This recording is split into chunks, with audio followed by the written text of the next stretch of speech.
Right, we are right at the top of the hour. So thanks everyone for jumping on. I imagine we'll still have a couple folks trickling in, but just wanted to start off with a quick introduction of GBS Retire and our presenter today, Chad Butler, one of our education specialist financial advisors with GBS Retire. So GBS Retire is the retirement arm of GBS Benefits. Most of you are probably familiar with GBS Benefits on the health insurance side. We help in all areas around retirement planning, financial planning. Chad today is going to go through a great topic that we're excited about, saving early in your career. It's a very important topic. This applies regardless of whether you're just starting in your career or you're closer to retirement. So hopefully, I know Chad will go through some great things today. I'll turn it over to him, and then we will be monitoring the Q&A. If there are any questions, go ahead and drop them in there, and we'll try and get to those as much as we can. Go ahead, Chad. Thanks. Thanks, Rocky. Appreciate everybody joining today. We're going through a topic that I believe should have been taught to all of us at a much younger age, but for some reason our society did not take or did not focus on providing financial education. So I am excited to be able to go through that and help. Some of you, this may be pertinent to. Some of you may have kids or relatives or people that you think that this would be useful to. And if you do and you'd like us to talk to them, I would encourage you to have them reach out to us because we'd be more than happy to help them. So today we're going to be talking about saving early in your career. So kind of the takeaways I'm going to be going over today is setting financial goals, creating a budget, building a safety net, paying off debt. Those all come in together in order to be able to save early for retirement. You kind of have to manage all of those as well at the same time. So why do we do what we do? Rocky kind of already hit on it, but I do want to mention that Rocky and I chose this profession and chose to work where we work because we want to help as many people as we can. So please reach out if you have any questions about anything financial related. We're here to help. We want to help. Um, Not everybody takes us up on that offer, so I hope that you do. Okay, so improving your financial life. When it comes to growing your savings, the number one thing is, besides saving itself, is having time for that money to compound. So the earlier you start, the better. I think we've all heard this before. We all have people that know that maybe if didn't start early enough, and it's going to be hard for them to catch up. So let me give you an example. Let's say you're getting started, you're 25 years old, you're going to want about $1 million when you retire. Now, of course, $1 million is not what it used to be, but as this example, that'll get you a studio apartment um, 40 years from now. So uh, you have two options: start now at a small amount or wait. And if you start now at $214 a month, you over the lifetime will have contributed about 100,000, and then the growth would be about 900,000. So that's a pretty great compound return, and we use the calculation of slightly less than the average historical return of the S&P 500. So this is not an outlandish, not going to happen goal or percentage return. I'm not using a return that is 20, 25%. We're using a very conservative number that is slightly below historical norms. So let's say you wait 10 years, right? Look, 20s, your time in your 20s, fun. All right. You're in college or you're not in college, you're having a great time, you're living with roommates. The last thing on your mind is saving for retirement. I get it. Now let's say you're 35. You're married, maybe, you have kids, maybe. One thing for certain is you're older and generally you're more responsible than when you were when you're 25 years old. You do this calculation. Now you need to save $550 a month in order to get to that $1 million number. Those contributions, about 200,000. And now let's say you're 35s, you're maybe not quite where you want to be career wise, or maybe you don't have a lot of discretionary income and you just can't. So you rerun these numbers at 45, and now you need about $1,500 a month to get to that number. So time is on your side. If you can find a way to save now, it's better to start today than tomorrow. All right, this one, I'm sure a lot of us on the call today have heard this analogy. If not, I am excited to share it with you because it was surprising for me to learn when I was younger, when someone asked me this. So, if I were to ask you today if you would rather have $1 million, I will give you $1 million, or I will give you a penny a day, doubled every day for 30 days.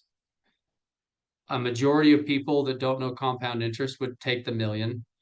Um, the better option would be the penny, because over the course of a month, if you continue to double that, it ends up at about $5.4 million, which again seems just outlandish at first glance. You think it's not, that's just crazy that you go from a penny on January 1st to $5.4 million on January 30th. It's just not, it doesn't seem achievable. But in reality, compound interest works that way. It works in your favor. Um, it just maybe doesn't double every day. That's the downside of that. All right, so I am going to be going over all financial parts of your life. Saving is great. It's easy to say save money, but reality is we have to live. We have responsibilities, we have housing costs, we have food, and things like that. So if you don't have that portion of your financial life figured out, it's not going to be, I don't care how much you save, if you continue to add expenses to the second bucket, you're not going to be able to save enough in order to make up for that. So I want to go over a little bit about financial goals. This is extremely important. I know so many people that just go through life without a financial goal. They don't have any goals, whether that is a goal for retirement, which is a big one we all hear about. Other people, it's a house. Some people don't have any goals at all. They are just hoping it all works out. And hope is not a good strategy for any goal, especially when it comes to finances. Each dollar has a purpose, and you should know where that dollar needs to go in order to help you meet those goals. So when you create these goals, and I would encourage all of us to do this on the call at some point, hopefully sooner rather than later. I want you to think about short-term, mid-term, and long-term goals. Long-term goals are the biggest one. There is going to be retirement, but that's generally the only goal people think of. And you have this whole thing called life in between there, and that's where the short-term and mid-term goals come in. So, like as an example, a short-term goal for me, my oldest son just turned 9, and it's a goal of mine to take him on a trip with just the two of us, and go on a pretty fun trip, wherever it may be around Europe or something. That's going to cost a little bit of money. And I would rather put a little bit of money away each month, knowing that that's what it's for. And so when that time comes, I'm not stressed about how I'm going to pay for it. I've planned for it. And that's the purpose of those funds. So come up with your short term goals, your midterm goals, and then the long term ones. And then, yeah, of course, quantify your goals.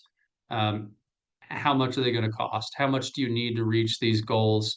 How expensive of a car are you going to want when yours wears out, or a dream car, whatever it may be? And then when you do quantify these, inflation is a real thing. Historically, when I've presented on this topic, it's not something that came top of mind for most people because we have had a low inflation rate in the United States for a very long time. But I think all of us will agree that when we go to check out at Costco, the bill somehow seems to be the same as it was previously, only we're not buying a bunch of extra stuff like irons and uh, what did I buy? There's like hot tubs and things there. But for some reason, we're paying double. Inflation is a real thing. You really want to use a calculation of time value of money. And if you want to help with that, we can, in terms of how to factor that into your goals and make sure you're going to reach them on an inflation adjusted basis. So the next question on the biggest goal, and the one that, again, that most of us focus on, is retirement. And how do I come up with a goal for retirement? I don't know how much I'm going to need. I'm 30 right now, or I don't want to save too much because I also want to have a decent life. The goal is to get to 70 to 90% of your pre-retirement income in order to be successful in retirement. So this is a rule of thumb. As with any rule of thumb, it casts a wide net in terms of the population. I believe that is personal to you as to what type of retirement you want to have. So I've met individuals that they just feel they want comfort going into retirement, knowing they have too much. I've met individuals that say, look, I want to die penniless. I want to know exactly how much I need to save in order to do that. And there's some people that just don't know and they end up undersaving or oversaving. So mine is a number mostly because I know how much I spend and what my retirement is likely to look like.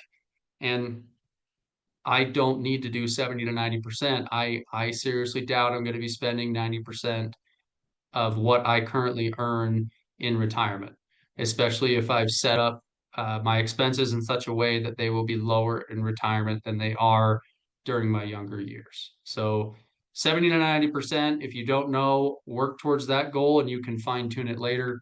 Um, but that's rule of thumb, is what you want to aim for.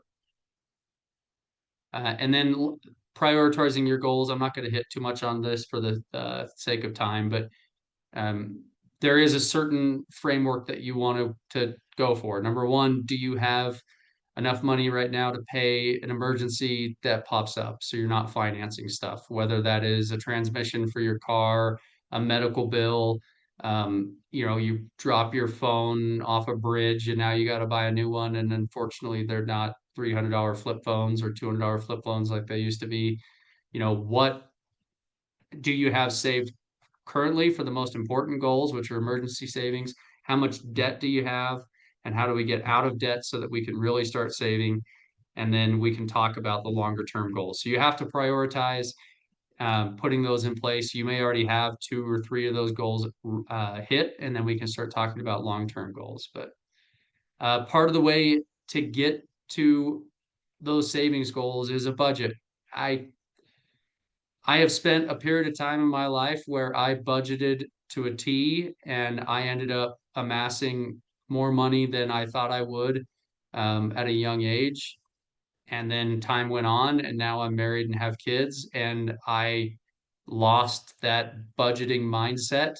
And I can tell you with 100% confidence that now that I've re-implemented a budget, that I know where my money is going. It's not falling through my fingers, and I'm actually starting to preach what I teach. But yeah, there was a period of time, it's easy to get off a budget. And then at the end of those 5 years, I was wondering what happened. And the only thing that changed was I didn't have a budget. So, what's the best budget? Again, there's rule of thumbs, but it's very personal on what you prioritize in life. So, some people do not care about the type of car that they drive, and they are happy driving a 10-year-old car until it breaks down on the freeway, and then they'll go buy a 5-year-old used car. There's nothing wrong with that. If that's your priority, that's fine. Other people prioritize housing. They want a really nice house above and beyond what they normally would buy. And so they prioritize that number. And so you have to pull somewhere from your budget in order to hit that number. So it is a rule of thumb that you can look up numbers and what you should be at. But again, it's very personal, I believe, in terms of what type of quality or life that you want out of each individual item. So it goes all the way down to grocery and dining. Are you going to Ruth's Chris Steakhouse when you go out to eat, or are you going to Longhorn Steakhouse? I am more of a Texas Roadhouse person myself. They did get rid of the peanuts, which is disappointing. But creating a budget, there's a lot of tools out there that can help you create a budget. Nowadays, it is so simple to do. There's no excuse to not be doing it. Apps that are out there can help you craft a budget, help you identify areas you might be wasting money, help you identify areas that you're overlooking, or can alert you right away if your spending goes over a certain threshold. That is a tool that I love. I know Gen Z, those that are on the younger end, are going back to the envelope strategy, which came about during the Great Depression. Um, but which seems odd because they're the most tech savvy. But you know what? Whatever works. You got to get to a budget. I did see someone raise their hand. So I would like to answer the question just because we have time to go through here. The question was pre-retirement income at the time of retirement, how much am I estimating um, that I'll be making in 30 years? It's a very good question. Rocky is going to have a better response to that than I would. But again, assuming that you're going to stay in your career and all things be considered, you're not planning on getting additional education, certification, starting your own business, whatever that may be. Take an inflation adjusted number and use that number based on what you earn today. That's a simple way of doing it.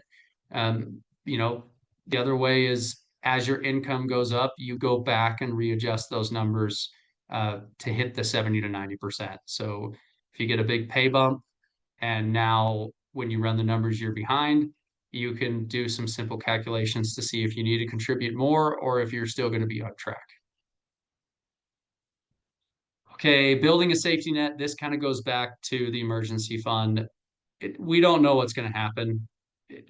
I'm pretty sure all of us at some point have had that moment of, ah, crap, I really don't have the $500 for this or whatever it may be, or even I don't want to spend the $500. Things happen, life happens. You want to be prepared. The second thing on that, small things, cell phones, a deductible on health insurance, they're not fun, but we can generally afford them if we plan properly. There's certain things that you just cannot afford unless you're super wealthy. But if I get in a car accident and I injure someone, I do not have $250,000 to write that individual a check. I have auto insurance so that that doesn't happen. Health insurance, same thing there. With medical bills they are today, I think it would be crazy to go through life without health insurance. Home insurance, same thing there. And then life insurance. Life insurance, when you look at that, 99% of the time, you just want the most coverage you can get for the least amount of money. So term insurance is the best way to go. The reason for that is if you were to pass away unexpectedly, if someone's relying on your income to live, how are they going to survive with you not there? That's what term life insurance is for, to be able to help replace that income. I will say I am married. My wife works at home with, as a mom to our kids. So a lot of people, for some reason or another, think, oh, well, they're not bringing in an income, so I don't need life insurance on my spouse. I would encourage you to do it. There is no reason not to do it. First of all, I want you to think about if you don't have life insurance on your spouse, what life would look like without them. I have 3 kids. I know my wife does an insane amount of work that I may not even be aware of. I'm going to need a lot of money to be able to hire some nannies or daycare or people to help me, at least until I can find another hot nanny to marry or something along those lines. But you are going to need life insurance. Do not overlook it. Accidents happen. No one likes to think that bad things can happen to them, but reality is unfortunately those things do happen. Okay, it's hard to save when you're in debt. So I view as getting rid of debt is the same thing as saving, because then you can start saving money in the other accounts that we discussed for goals. So how do we pay off debt? How do we get rid of the bills that are coming up from student loan bills? Sally Mae, who keeps calling me because she wants money from me to pay off a student loan. There are strategies that you can employ to do this. Everyone has a different approach. There's statistics that I will share with you on what has been shown to work the best. So some people start with balance. I want to get the highest balance done. Other people go to the interest rate. Wherever I'm paying the most interest, I want that done. And then the other individual, look at how long is it going to take for me to pay this particular one off. Generally speaking, People will go for the highest balance and the highest interest rate. Why? It makes the most sense on paper. I want the highest interest rate card gone. However, from a behavioral standpoint, studies have shown that people are likely to give up if they're not able to get those little joys or moments of getting something paid off and gone. So it's best statistically to start with the smallest balance card or whatever it may be and get it paid off. And then you'll have that feeling of, oh my gosh, this is possible. And then it kind of snowballs from there and you start wanting to pay it all off to see what it feels like. So there's not necessarily a right or wrong way to do it. If you're a disciplined person, maybe paying off the highest interest rate card will work best for you. But statistically speaking, starting with the smallest balance is best. Okay, so we've gone over a lot. What do I do now? Thanks, Chad, for this fantastic information. Really appreciate it. I guess I should pay off debt and save, but let me tell you what you need to do next after the call. Set goals. Number one, you have to have goals in order for you to build a plan to go after those goals. Um, Number two, I'm going to get into creating a plan, but real quick, as part of those goals, you got to have accounts to put those funds in. Um, you know, we're not paid with cash, and uh, each goal likely has some sort of an account that it needs to go into, whether that's a bank account, savings account, whether that is a retirement account, whatever it may be. But obviously, you do need a savings vehicle for you to put the money into, and these are some of the options, the majority of them.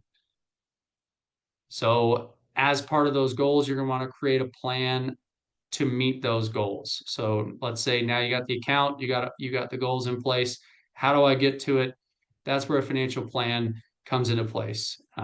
You're picking which cards to pay off, which loans to pay off, how to review, how often to review where you stand on your goals, whether that's quarterly, monthly, annually, and are you on track to meet those goals? Because if you want to get your debt paid off in 12 months and now it's looking more like 36 months, then we need to revisit your goals.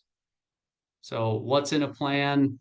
Creating a budget, weighing those needs and wants, the emergency fund, analyzing opportunity costs. Do I want this car now and giving up X amount more than I would have for retirement?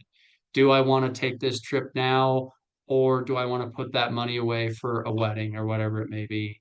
There is an opportunity cost to every dollar that we spend, and quantifying that versus just going for it is a better way to approach things.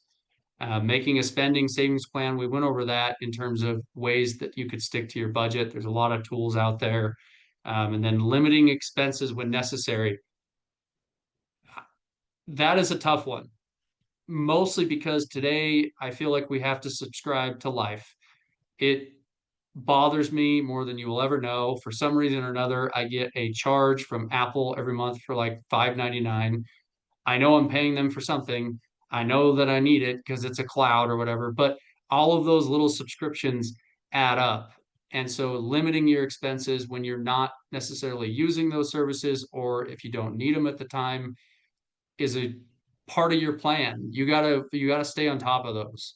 You don't want to accumulate all these subscriptions and then look 10 years later and find out you've been paying $1,000 a month in subscriptions that you don't use. So, and then managing peer pressure, you can create a plan. You want to stick to it. It's what you want to do.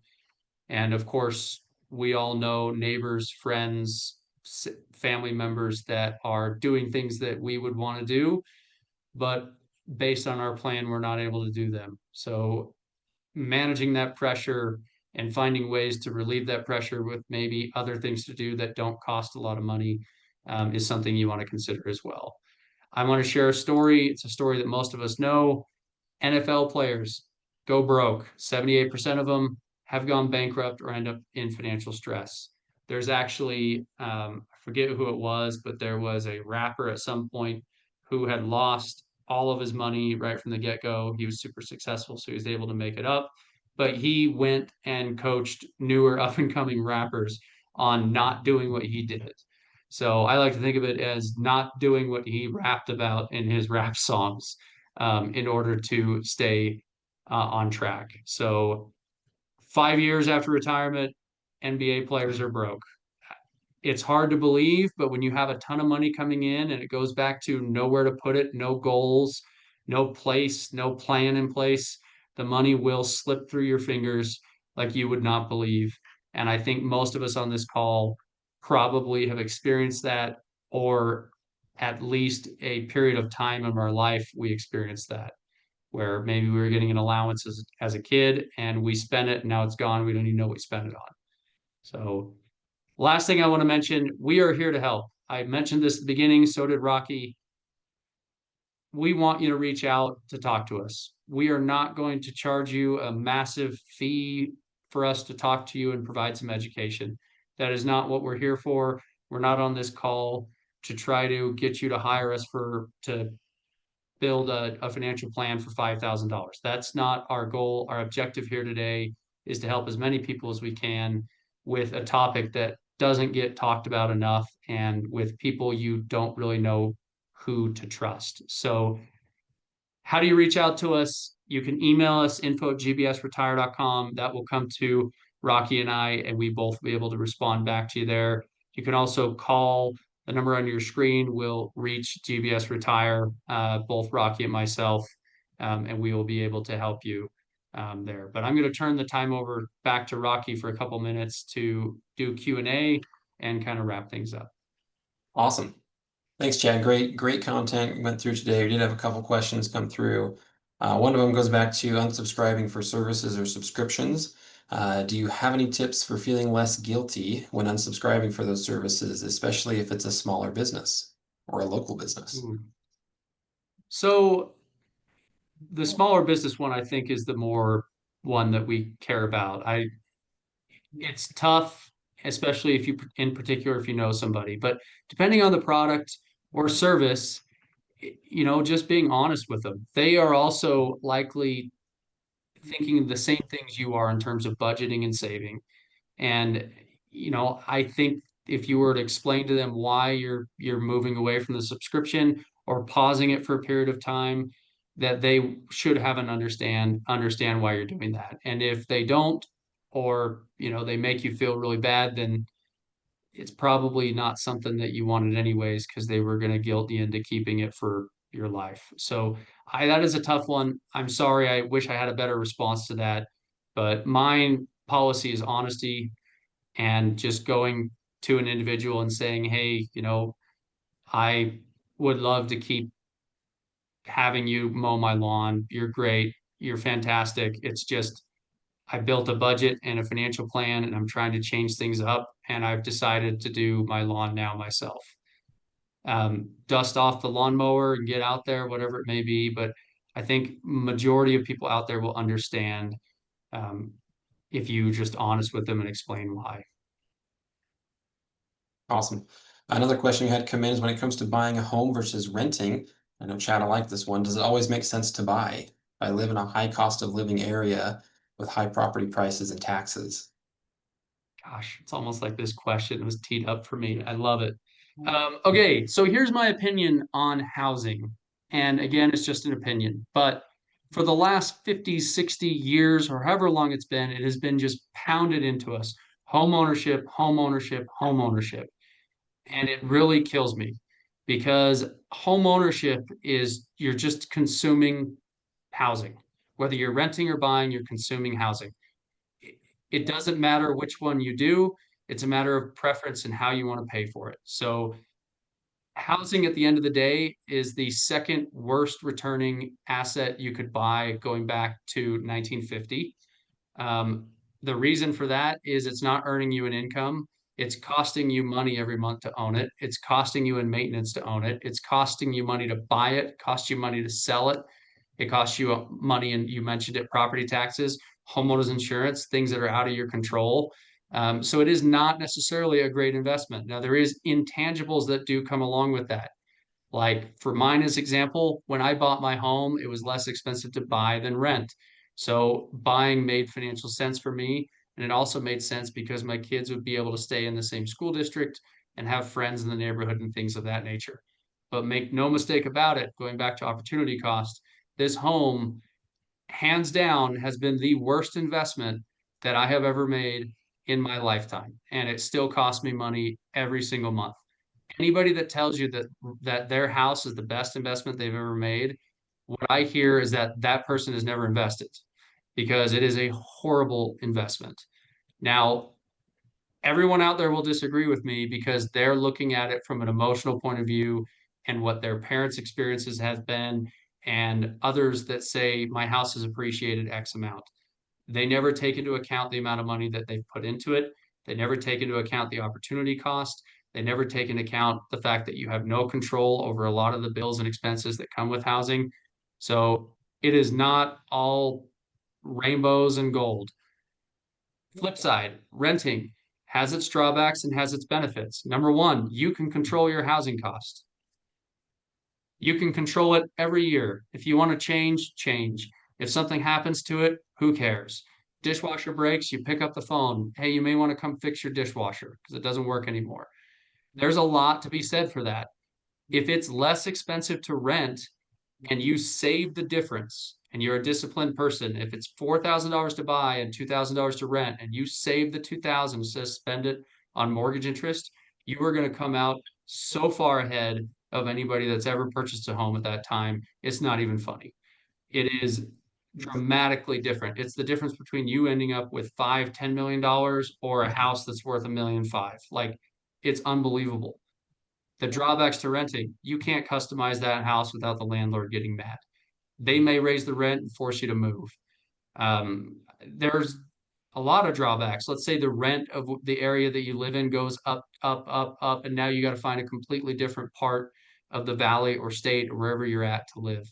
So that is the main drawback. But make no mistake about it, you are paying a premium for the benefit of not having to move. Awesome. Great answer to that, Chad. A couple other questions came in. I want to get this one first. So, question is, can we schedule one-on-one meetings for financial advice or consultations? And absolutely. I'm going to steal your screen from you, Chad. Share this one here. So this is a QR code. Once it comes up, you can schedule that or scan that, schedule a one-on-one meeting with it'll either be myself, Chad, or one of our other advisors here at GBS Retire. We can go over any questions. Some of the stuff we went through today, if we didn't go through it, happy to help. This is an included benefit as being affiliated with GBS benefits that you're able to access. So thanks for asking that question as well. Another question that we had, this is a good one here. We may not be able to get to all of them, but we'll do our best. You recommended a term life insurance. What's the benefit of term versus permanent? Specifically, my fiduciary is recommending a permanent policy. If a fiduciary is recommending a permanent life insurance policy, you better make $10 million a year because that's about the only instance in when it makes sense. There is no reason to own them other than for tax sheltering purposes. Um, Permanent life insurance sounds great because they try to position it as an investment. It is not an investment. The embedded fees into those policies are huge. I'll give you a great example. Um, there was I mean, I'm not going to want to give them away, but there's an individual that I know that took a rather large inheritance and bought a permanent life insurance policy. Why? Because he got tired of figuring out how to invest it and buying individual stocks. And this permanent life insurance policy said, hey, look, we will build this investment account for you. You can take some money out of it throughout life. And then when you die, your heirs get this huge amount of money tax free from life insurance. So it sounds great on paper, right? Well, they still charge a premium for life insurance and it goes up every single year as you get older. Well, this particular individual was 84 years old and she got a bill in the mail for like $175,000 for next year's life insurance premium. And if she didn't pay it, she lost the entire value of that life insurance policy, which at the time was like $25 million. She couldn't pay it. So you gave that life insurance company tens of millions of dollars and premiums and fees all over the years. And then on top of that, you didn't die fast enough and they kept all of it. So insurance companies are great places to invest your money and buy their stock because they only care about themselves. So that's my advice. There is no reason to own permanent life insurance. It's not an investment. You can buy very small policies with the premiums. The people that sell it to you are not a fiduciary in any way, shape, or form. Don't let them tell you that they are, because insurance is a broker-based product. And if you can get $150,000 of permanent life insurance for $800 or $300 a month, or you can get $5 million of term life insurance for $300 a month, it makes way more sense to go with term life insurance.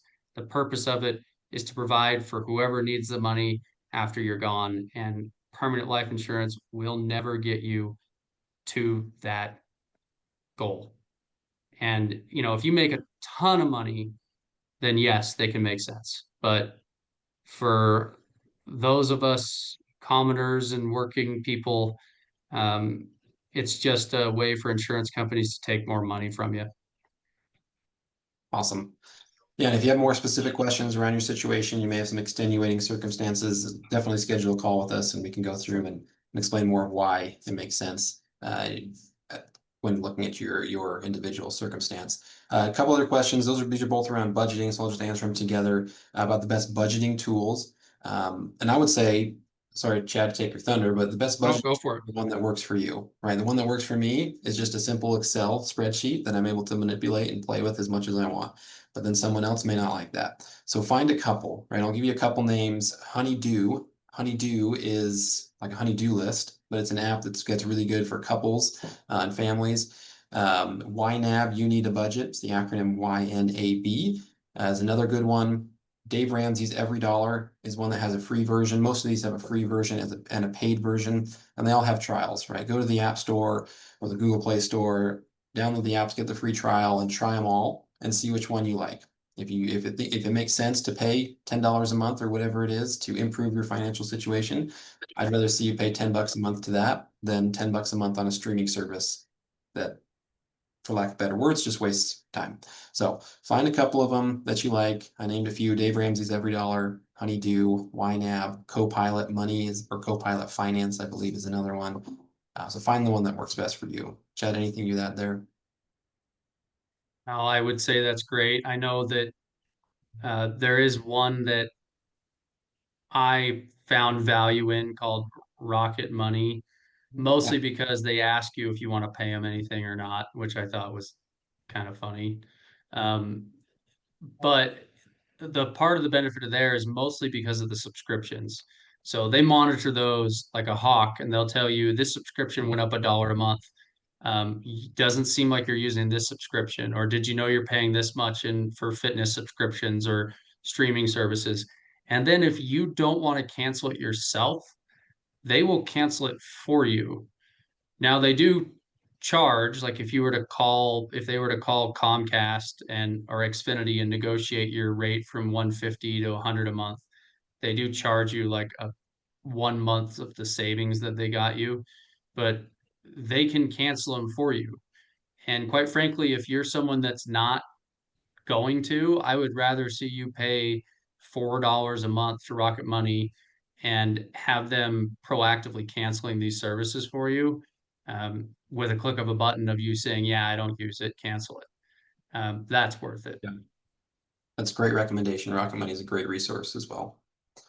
Awesome. I think that's all the questions that we had time through. I did send a couple private messages. If we didn't get to any other questions, definitely schedule a time with this QR code. Keep an eye out for our upcoming webinar for next month as well. That one's going to be around estate planning. We're very excited about that, regardless of how close you are to retirement. Sign up and register for that one. We're going to have a guest speaker, Jim Birch, a estate planning expert, join us on that as well to provide some insights around the estate planning, whether you're 20 years old, 18 years old, just starting your career, or whether you're close to retirement. Definitely register for that. Keep an eye out. And like we said, if questions come up, let us know. But thanks, Chad, for going over that content, and we'll see you all next month. Thank you.